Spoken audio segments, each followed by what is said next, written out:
like Nuke is one where we've seen a lot from FPX, although it was weird because at the end of the last tournament we did with them, they gave a lot of credit over to Emmy for how things were going. They were talking about the calling, the strategy, the plays that were made, and then they didn't bring him into the team. So I'm curious as to why, but I guess we'll find out if maybe they don't need him after all.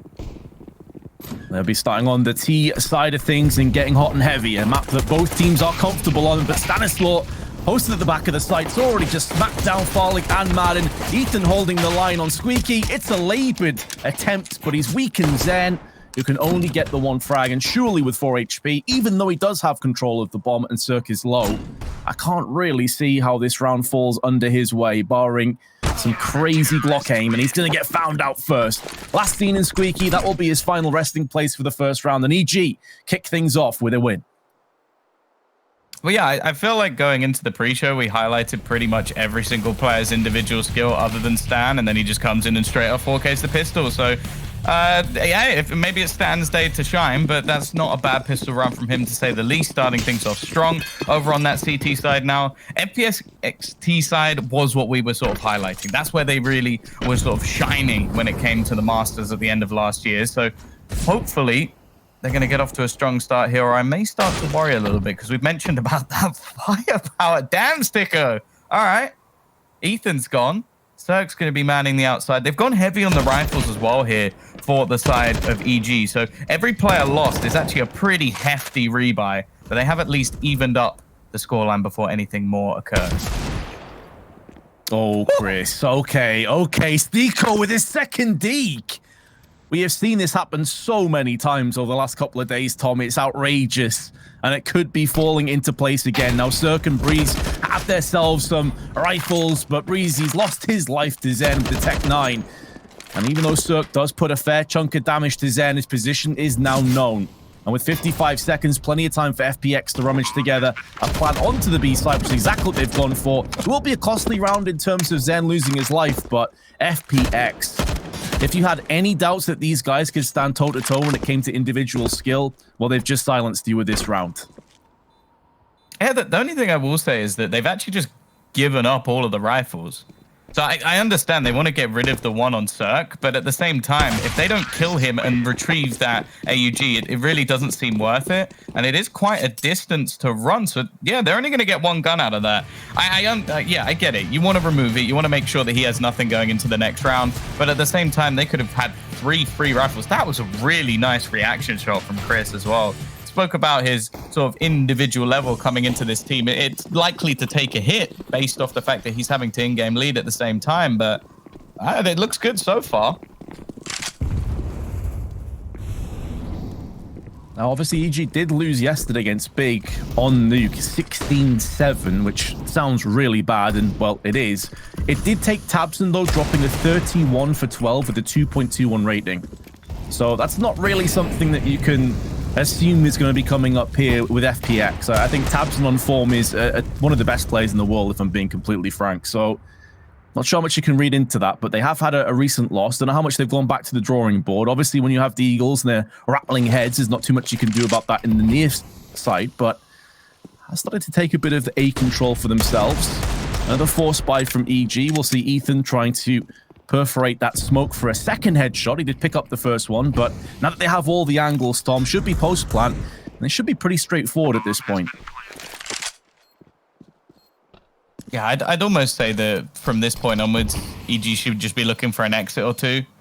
Maybe try and steal one of those weapons away. There's not a likely chance of them getting into this side without any extra utility. So unless they really feel confident in those digs or really just want to try and throw everything into the wind and do some damage, I'd much rather just see them have a go with this in the next round, because it is a full investment. This is every single penny they've got currently put into this round, and the fact is they're not winning it. So we will just see them back away, again, just holding for an exit or two, but the smart thing with FPX is they're just going to send Zen first. If he goes down, you've lost a Mac 10. If he gets a kill or two, he's going to make some extra cash for them.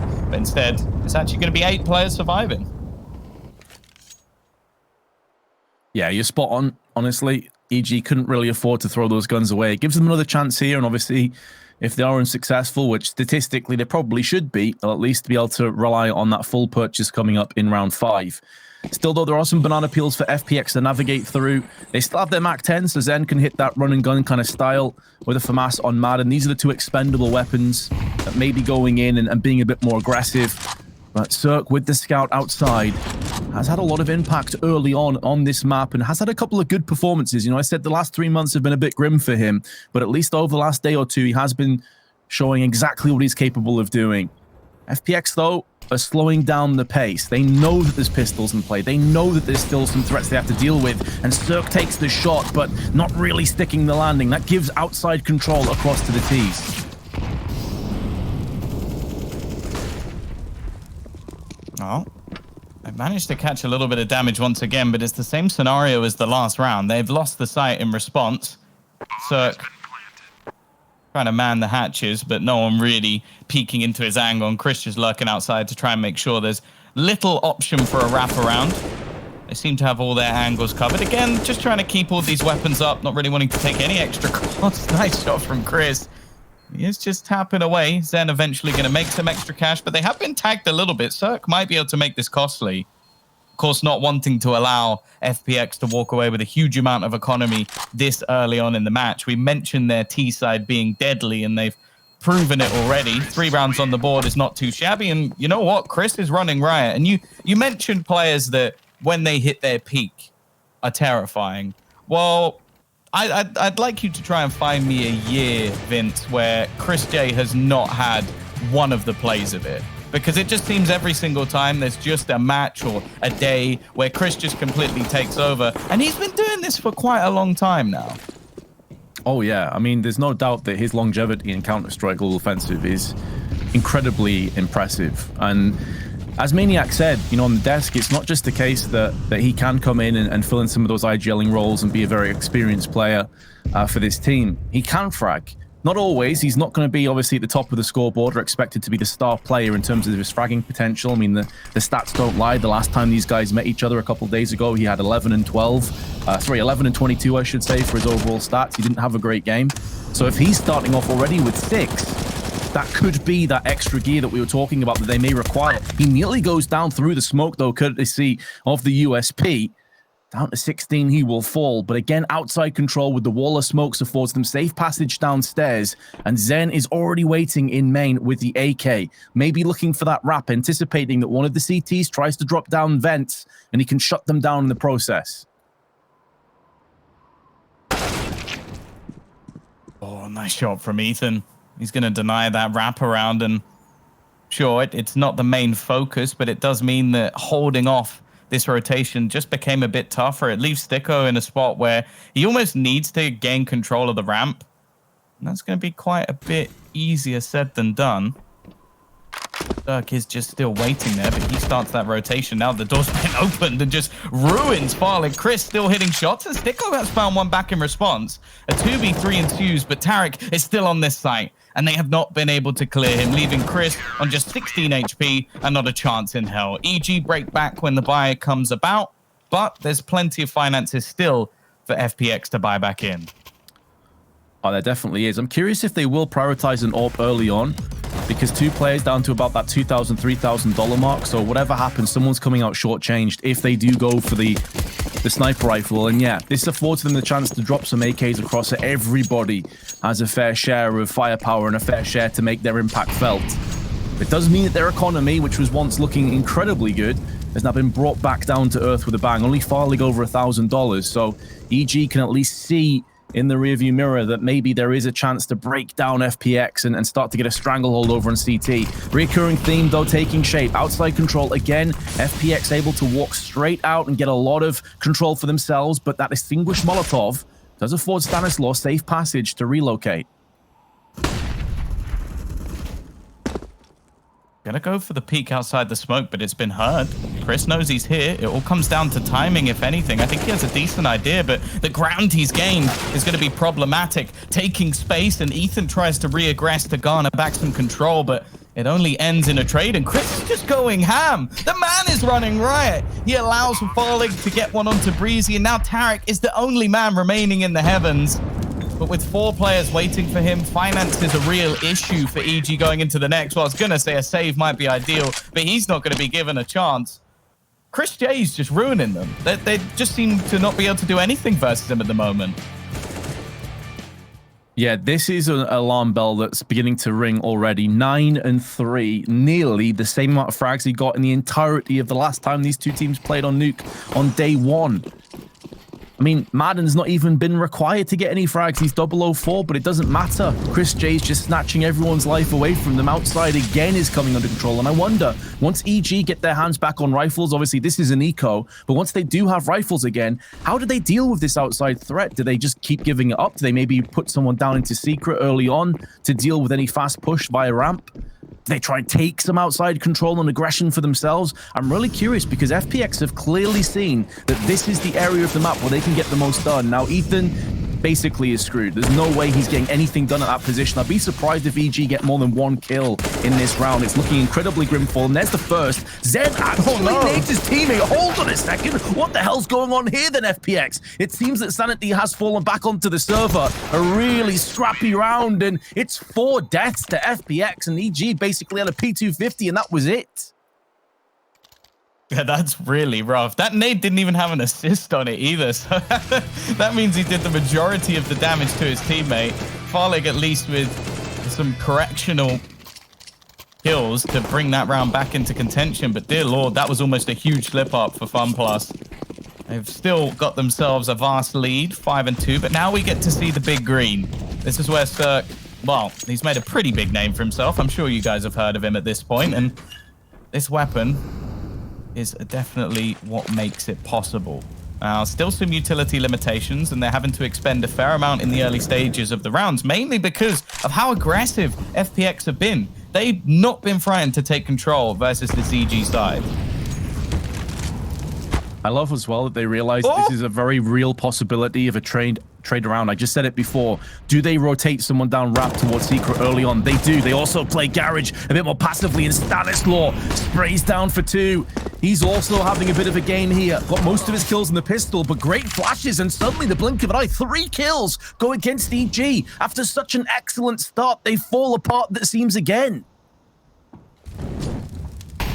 I don't really know how it's happened. Molotov going to be used to try and support, but they now know that there's a player down the ladder. Zen should be core here. It's a bit dicey, though. And even the damage done might be enough. This has to be an instant headshot, and, well, it is, but not in the favor of EG. Cirque, you can't go up there. He's already taken, what, 73 damage from Molotovs. I don't think he wants to go anywhere near the flames. So it will come down to an afterplant, and I'm sure they don't have an exact idea where he is, but Sticko, he's seen him earlier. He knows where that player will be roundabout. So it's 6-2. And sort of as you mentioned, like, I looked at the beginning of this round and I went, okay, FPX, that's a pretty big mistake. Like, you've not checked Garage.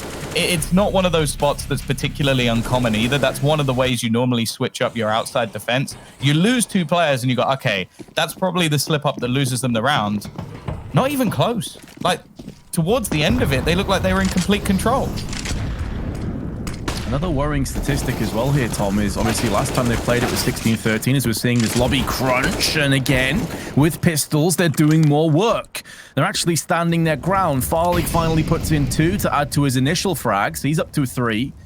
And Ethan did show his hand. He's already got 2 frags of his own. AK-47, the timing not working out. Nice effort, but ultimately FPX keep steamrolling ahead. The thing that worries me here, Tom, is that last time EG picked up 9 of their 16 rounds on the CT side, and they're already being battered on what was their better side last time. So FPX are already in such a good position, you have to say, all things considered. Well, yeah, 9 rounds is already impossible. And we're only 9 rounds in, so that's, yeah, it's not a good sign whatsoever. They're back on a purchase, but as you sort of mentioned, their purchases have been weaker. Chris, it's almost like he's taken over as the madman in the server. He just pushes through the smoke, sneaks through a Molotov, and finds himself 2 kills on the entry. He definitely is the captain now, and you've got yourself a 3v3 situation, an afterplant again. Unbelievable performance by Chris J. 127 ADR. That is definitely going to increase after this round. They do have Stanislaw on the wrap. HP does favor EG slightly, but Farlig in a good position to thwart this push, but he comes out second best. Flashbang is good. The follow-up's even better. Tarek goes in alongside Cirque. And finally, something to get excited about. They don't have a kit, but I think there should be enough time on the fuse to get this done. Indeed, there shall be.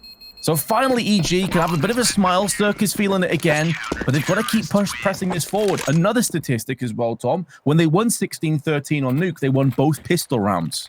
So it goes to show how important this second pistol is going to be as well. But how many rounds will they have to play with at that point?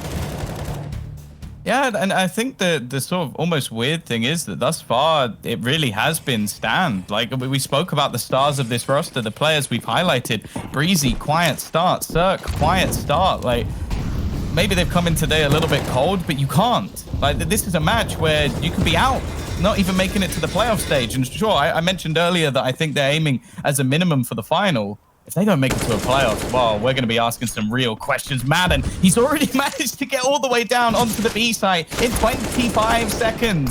And now Chris goes just bombarding outside, doesn't need a smoke to support him. He's going to take down one of his opposition. Sure, Ethan's found a trade, but again, it's at a cost. A lot of HP lost. Cirque, he's in prime position. He's ready and waiting, but with Zen taking down Breezy, they're just going to wrap back around. Sure, you have the B site, but we've now taken A.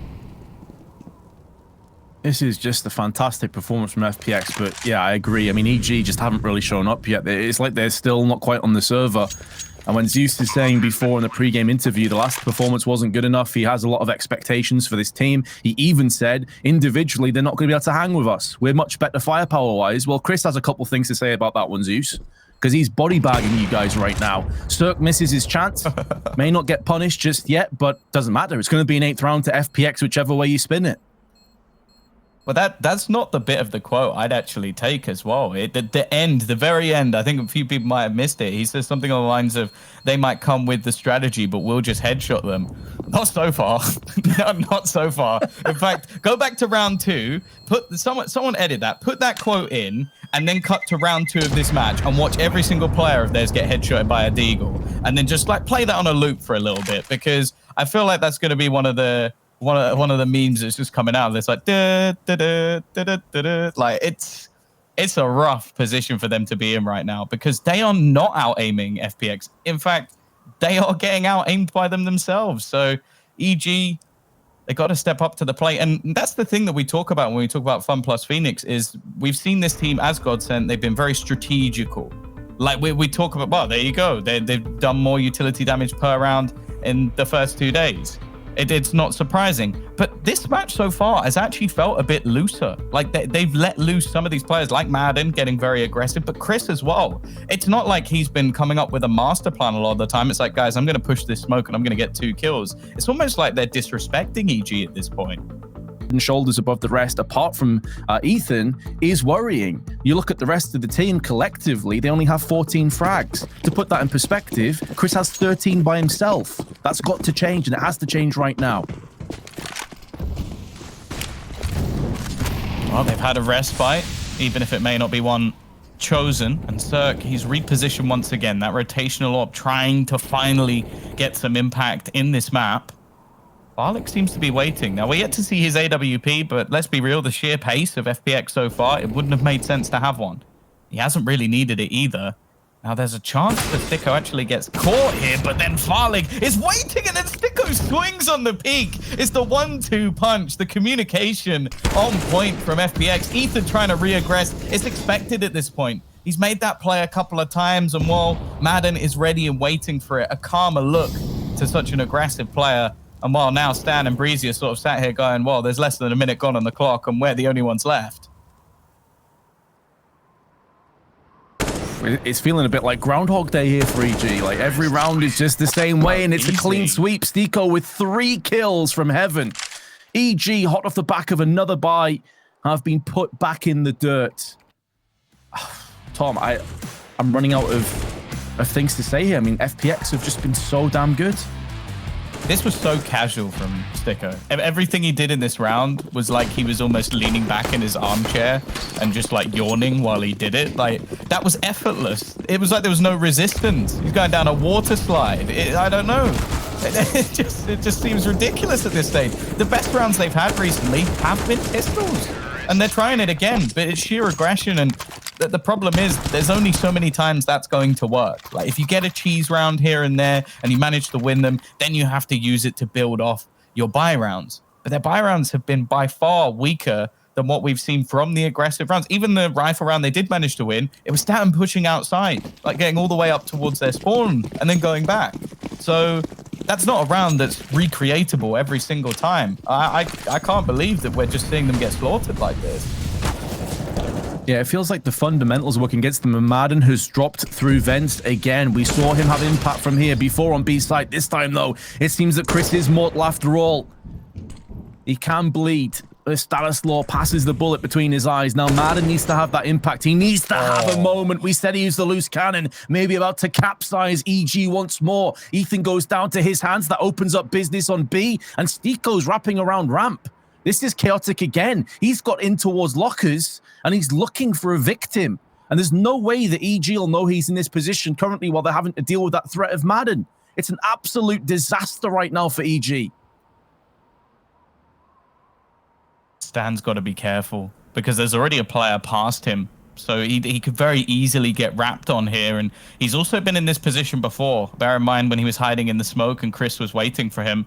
Even if he gets one, I feel like FPX have been so good at getting trades as well that this could easily be, well, sort of the last piece of the puzzle. Farlig wraps around. He actually gets nothing. He surprises his opponent and still it's not a kill. That is rough for Stan. Breezy, again, a good spot, but they're aware of it. They're going to try and bypass him and just maneuver. Well, now Tarek, he's completely out on no man's land. Wrong side, bomb down. FPX are running riot. And I think one thing I'd love to see is just like almost a side-by-side like POV demo of the different FPX players while someone else is getting a kill. Because I think that's what's made them so hard to play against this game is if someone's making an aggressive play, there's a response from another player on their team doing something else as well. So you see Madden get onto the lower bomb site. At the same time, you've watched Chris make a play outside. Then the team are moving and Madden's still getting frags down below. So you could never have clean communication if you're and in terms of raw reading the game. There is no point at all that EG are in the prime position so far of this performance. And if if FPX, I should say, VP, I don't know where that came from. If FPX came back into this round here, win this and put it to 12-3, I just don't know how EG can possibly recover in time to try and steady the nerves. They need this round so desperately.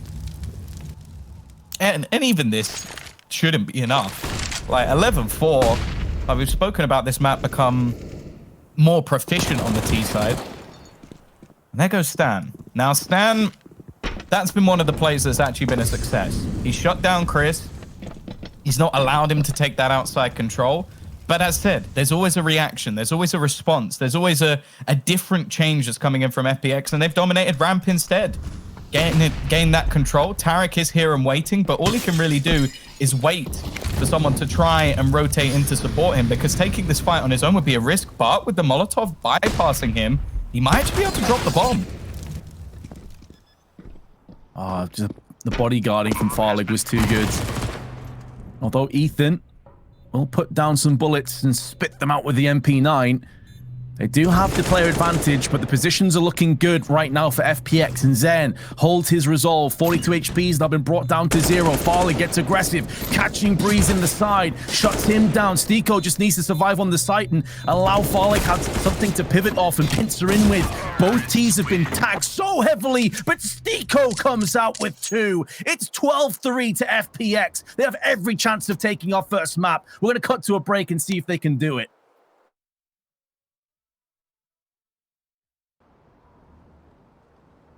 Welcome back. It has been a pretty ridiculous first half. Your eyes do not deceive you. Fun plus Phoenix are winning 12-3. A dominant T side. The pistol even went the way of EG, Vince. Is there any way they bring this back? After that performance, honestly, I'm pretty cynical right now, Tom. I want to be optimistic, but they just got so battered, and now they're through on the T side. They have to make the plays. Maybe there's a way forward in that respect, but Stiko carves ahead away from Breeze. He does have to reload, and Doing so has to give up ramp, but they're already pushing around and pivoting through lobby. All the carnage, all the mayhem. It's unrelenting, and EG just can't catch a break. It'll have to come down to Stanislaw. He had a phenomenal first pistol, but he will not be able to rinse and repeat. Fun plus Phoenix are so close to taking this first map. It could even be a 16-3, Tom.